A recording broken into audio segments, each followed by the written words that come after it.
Chilli powder, ಸಖತ್ ಖಾರ ಬಣ್ಣ ಮತ್ತು ರುಚಿ ಆಚಿ ಚಿಲ್ಲಿ ಪೌಡರ್.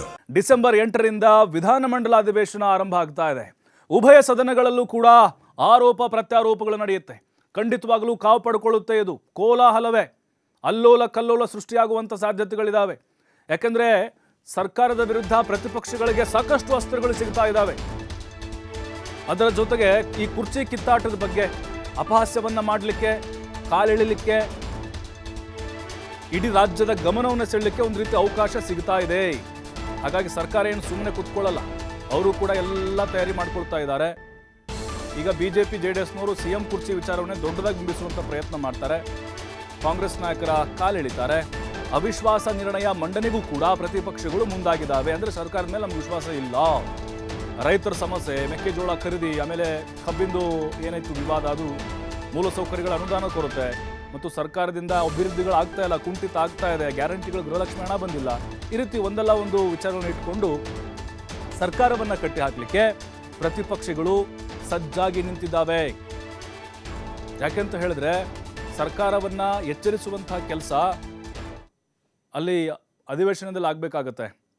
ಅದರಲ್ಲೂ ಉತ್ತರ ಕರ್ನಾಟಕದ ಸಮಸ್ಯೆಗಳ ವಿಚಾರ ಬಂದಾಗ ಅಲ್ಲಿ ಸರ್ಕಾರದ ಗಮನವನ್ನು ಸೆಳೆಯಬೇಕಾಗತ್ತೆ. ಹಾಗಾಗಿನೇ ಅಲ್ಲಿ ಈಗ BJP ಮತ್ತು JDS ನಾಯಕರು ಅವರು ಕೂಡ ಮೊನ್ನೆ ಸಭೆ ನಡೆಸಿದರು. ಸರ್ಕಾರವನ್ನು ಹೆಂಗೆ ಕಟ್ಟಿ ಹಾಕಬೇಕು, ಹೆಂಗೆ ಇಕ್ಕಟ್ಟಿಗೆ ಸಿಲುಕಿಸಬೇಕು ಅಂಥೇಳಿ ಕುರ್ಚಿ ಕಿತ್ತಾಟಕ್ಕೋಸ್ಕರನೇ ಟೈಮು ಮೀಸಲಿಡ್ತಾ ಇದ್ದಾರೆ. ಕಳೆದ ಒಂದೂವರೆ ತಿಂಗಳಾಯಿತು. ಸರ್ಕಾರದಿಂದ ಅಭಿವೃದ್ಧಿ ಕೆಲಸಗಳು ಕುಂಠಿತವಾಗ್ತಿದ್ದಾವೆ. ಸರಿಯಾಗಿ ರಸ್ತೆಗಳಾಗ್ತಿಲ್ಲ, ಗುಂಡಿಗಳು ಮುಸ್ತಾ ಇಲ್ಲ ಮತ್ತು ಕೆಲವು ದರಗಳ ಏರಿಕೆ ಆಗಿದ್ದಾವೆ. ಜನರಿಗೆ ಹೊರೆ ಆಗ್ತಾ ಇದೆ. ಸರ್ಕಾರ ಕೊಟ್ಟಂಥ ಭರವಸೆಗಳನ್ನು ಸಂಪೂರ್ಣವಾಗಿ ಈಡೇರಿಸಿಲ್ಲ. ಪ್ರಣಾಳಿಕೆಯಲ್ಲಿ ಏನೆಲ್ಲ ಹೇಳಿದ್ರಲ್ವಾ, ಅದು ಸಂಪೂರ್ಣವಾಗಿ ಇನ್ನೂ ಭರ್ತಿಯಾಗಿಲ್ಲ. ಚುರುಕನ್ನು ಮುಟ್ಟಿಸೋದು ಸರ್ಕಾರಕ್ಕೆ. ನೋಡಬೇಕು ಯಾವೆಲ್ಲ ನಾಯಕರು ಸರ್ಕಾರಕ್ಕೆ ಚಾಟಿಯನ್ನು ಬೀಸ್ತಾರೆ ಅಂಥೇಳಿ. ಯಾಕಂದರೆ ಹೇಳಿಕೊಳ್ಳುವಂಥ ನಾಯಕರು ನಮಗೆ ಕಾಣಿಸ್ತಿಲ್ಲ ಸದ್ಯಕ್ಕೆ. ಇತ್ತ ಸರ್ಕಾರದಿಂದಲೂ ಅಧಿವೇಶನಕ್ಕೆ ಪೂರ್ವ ತಯಾರಿ ನಡೀತಾ ಇದೆ. ಪ್ರತಿಪಕ್ಷಗಳಿಗೆ ಕೌಂಟರ್ ಕೊಡೋಕ್ಕೆ ಸಿದ್ಧತೆ ಮಾಡಿಕೊಳ್ತಾ ಇದ್ದಾರೆ. ನಿನ್ನೆ CM ನೇತೃತ್ವದಲ್ಲಿ ಒಂದು ಸಭೆ ಆಯಿತು. ಅಲ್ಲಿ ಕೂಡ ತಂತ್ರಗಾರಿಕೆ ಹೆಣೆದಿದ್ದಾರೆ. ಸಚಿವರಿಗೆ ಹಲವು ಸಲಹೆಗಳನ್ನು ಕೊಟ್ಟಿದ್ದಾರೆ. ಯಾರು ಹೆಂಗೆ ಕೌಂಟರ್ ಕೊಡ್ತಾರೆ, ಅದಕ್ಕೆ ಹೆಂಗೆ ಇವರು ಪ್ರತಿ ಕೌಂಟರ್ ಕೊಡಬೇಕು ಅಂತ. ಆಮೇಲೆ ಪ್ರತಿಪಕ್ಷಗಳ ಲೋಪದೋಷಗಳನ್ನು ಎತ್ತಿ ಕುಟುಕುವಂಥ ಪ್ರಯತ್ನ ಕೂಡ ಸರ್ಕಾರದಿಂದ ಆಗುತ್ತೆ. ಹಾಗಾದರೆ ಅಲ್ಲಿಲ್ವಾ? ಅಲ್ಲೂ ಕೂಡ ಇದೆ.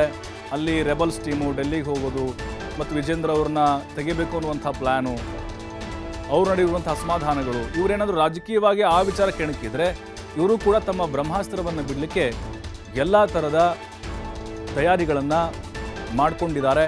ಸಿದ್ದರಾಮಯ್ಯನವರು ಕೂಡ ಕೆಲವೊಂದಿಷ್ಟು ಸಲಹೆ ಸೂಚನೆಗಳನ್ನು ಸಚಿವರುಗಳಿಗೆ ಕೊಟ್ಟಿದ್ದಾರೆ. ಅಂದರೆ ಅಲ್ಲಿ ಯಾವ ವಿಚಾರದ ಮೇಲೆ ಚರ್ಚೆಗೆ ಬರ್ತಾರೆ ಅದನ್ನು ಗಮನವಾಗಿಟ್ಕೊಂಡು ಅದಕ್ಕೆ ಹೇಗೆ ಕೌಂಟರ್ ಕೊಡಬೇಕು ಅಂತ. ಮತ್ತು ಅಭಿವೃದ್ಧಿ ವಿಚಾರ ಅಂತ ಬಂದಾಗ, ಕ್ಷೇತ್ರಗಳ ವಾರು ಸಮಸ್ಯೆಗಳು ಅಂತ ಬಂದಾಗ ಹೇಗೆ ಅದನ್ನು ನಿಭಾಯಿಸಬೇಕು ಅನ್ನೋದು. ಯಾಕೆಂದರೆ ಈಗ ಸರ್ಕಾರ ಬಂದು 2.5 ವರ್ಷ ತುಂಬಿದೆ, ಕಂಪ್ಲೀಟ್ ಆಗಿದೆ. ಈಗ ಕುರ್ಚಿ ಕಾದಾಟ ಸದ್ಯಕ್ಕೆ ಸ್ಟಾಪ್ ಆಗಿದೆ. ಜನ ಕೂಡ ಬಹಳ ಸೂಕ್ಷ್ಮವಾಗಿ ಅಧಿವೇಶನವನ್ನು ಗಮನಿಸ್ತಾ ಇರ್ತಾರೆ.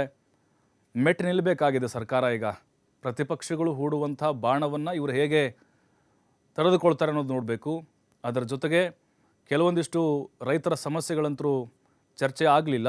ಕಬ್ಬಿನ ದರಕ್ಕೆ ಈಗಲೂ ಕೂಡ ಗೊಂದಲ ಇದೆ. ಮೆಕ್ಕೆಜೋಳಕ್ಕೆ ಸಂಬಂಧಪಟ್ಟಂತೆ ಖರೀದಿ ಕೇಂದ್ರಗಳನ್ನ ಓಪನ್ ಮಾಡೋಕ್ಕಾಗಲಿಲ್ಲ. ಗ್ಯಾರಂಟಿಗಳಲ್ಲಿ ಕೆಲವೊಂದಿಷ್ಟು ಇನ್ನೂ ಹಣ ಬರೋದಿದೆ, ಬಾಕಿ ಇದೆ.